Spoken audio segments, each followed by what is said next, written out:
श्री चक्रधर स्वामी की जय।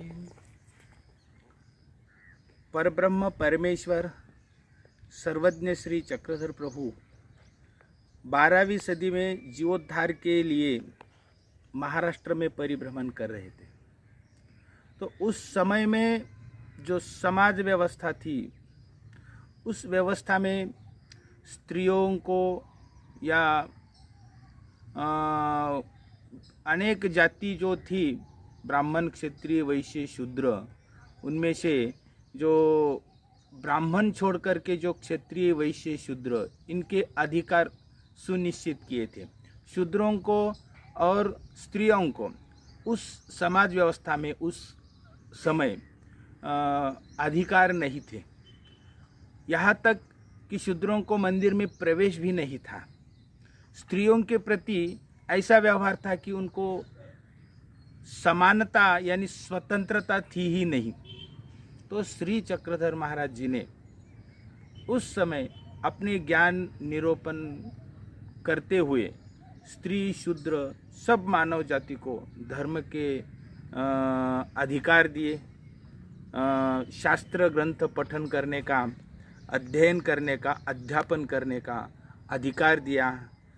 महादायसा जैसी एक स्त्री श्री चक्रधर महाराज जी ने उस स्त्री को ज्ञान दे करके उसे बहुत बड़ी विदुषी बनाया।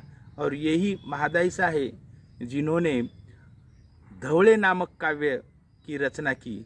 और यह काव्य मराठी भाषा में आद्य स्त्री काव्य ऐसा माना जाता है, नवाजा जाता है इसको। तो श्री चक्रधर महाराज जी स्त्रियों के स्वातंत्र्य के प्रति बहुत ही सजग थे और स्त्रियों को स्वतंत्रता देनी चाहिए, स्त्रियों को न्याय मिलना चाहिए, ऐसे श्री चक्रधर महाराज जी अपने वाणी से लोगों को बताते थे। उस समय में ऐसी स्त्रियों के प्रति झूठी हमदर्दी दिखा करके स्त्रियों का शोषण करने वाले भी बहुत थे। तो ऐसे लोगों को श्री चक्रधर स्वामी ने फटकारा है।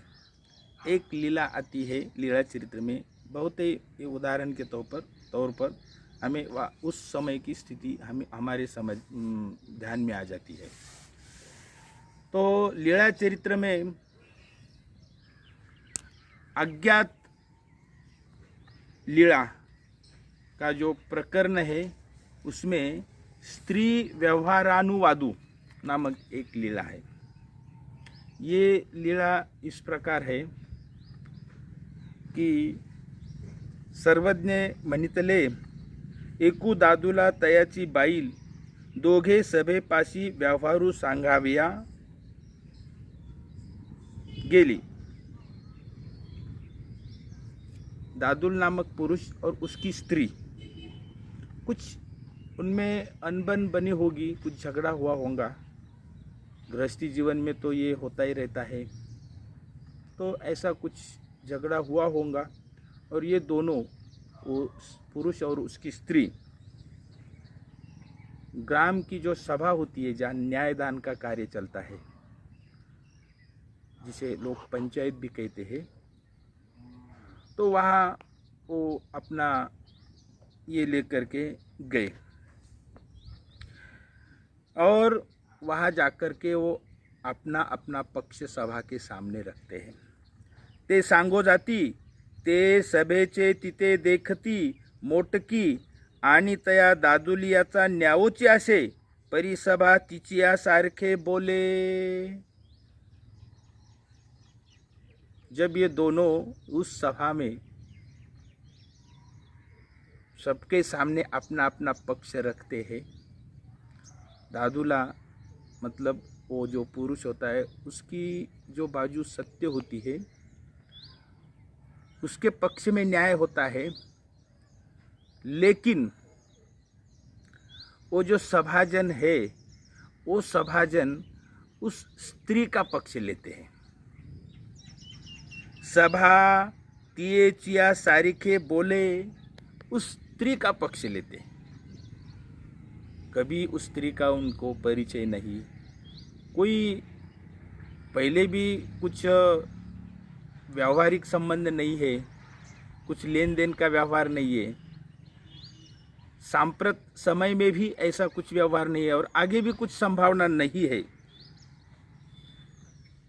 कोई काम के नहीं है, कोई किसी काम में वो उनके मदद के लिए नहीं गई वो स्त्री, तो भी ये सभाजन उस स्त्री का पक्ष लेते हैं।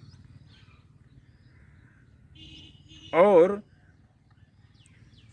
परिसभा तियेचिया सारिखे बोले, तयाशी तिसे लाग लहाने नाही, मागा उपयोगा गेली नाही, प्रस्तुती न वचे पुढा न वचे, परी आपसया तियेची सारखे बोलो आवडे। कुछ लेन देन का व्यवहार नहीं, कुछ परिचय भी नहीं है, तो भी वो सभा के लोग उस स्त्री के पक्ष में बोलते हैं और उसका पक्ष लेते हैं। वास्तविक रूप से उस पुरुष के तरफ न्याय है, गलती पुरुष की नहीं है, स्त्री की गलती है, तो भी वो सभाजन उस स्त्री के पक्ष में बोलते हैं। ऐसा क्यों? ये झूठी हमदर्दी क्यों? श्री चक्रधर महाराज जी कहते हैं कि ये झूठी हमदर्दी क्यों? पुरुष के पक्ष में न्याय है और सब वहाँ सभा के लोग स्त्रियों के पक्ष में बोल रहे हैं, ये झूठी हमदर्दी क्यों? स्त्रियों के प्रति झूठी हमदर्दी नहीं चाहिए, स्त्रियों के प्रति वास्तविक न्याय चाहिए। लेकिन यहाँ क्या दिखाई देता है? ये झूठी हमदर्दी। ऐसा क्यों? ऐसे दर्शनाचे सामर्थ्य ते तियेचिया रूपाचे, एवं पर्यंत विकार किंगा वानरेया। श्री चक्रधर महाराज जी कहते हैं कि स्त्रियों को वास्तविक न्याय चाहिए, झूठी हमदर्दी नहीं चाहिए। लेकिन यहाँ क्या दिखाई दे रहा है कि स्त्रियों के उस स्त्री के प्रति सब उसके पक्ष में बोल रहे हैं, उसकी साइड लेकर के बोल रहे हैं और न्याय तो उस पुरुष के पक्ष में है, लेकिन उस स्त्रियों के पक्ष में बोल रहे हैं। ये क्यों? ये उसका उस स्त्री का दर्शन, उसका रूप, इसीलिए वो उसका पक्ष ले रहे हैं। श्री चक्रधर महाराज जी कहते हैं कि ऐसा नहीं चाहिए। ये तो और एक शोषण का एक रास्ता है। उस स्त्री की गलती होते हुए भी उसका पक्ष लेकर के बोल रहे हैं, भविष्य में उसके ऊपर बोझ है वो। ये ऐसा पक्ष नहीं लेना। श्री चक्रधर महाराज जी कहते हैं कि उस स्त्री का दर्शन और उसका रूप देख करके वो उसका पक्ष ले रहे हैं।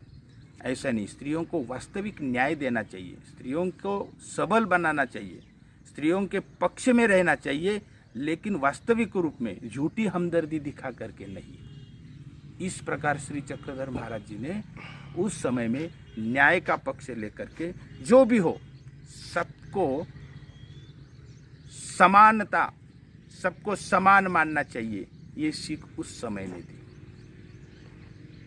झूठी हमदर्दी देकर के कोई स्वातंत्र्य प्राप्त नहीं होता है।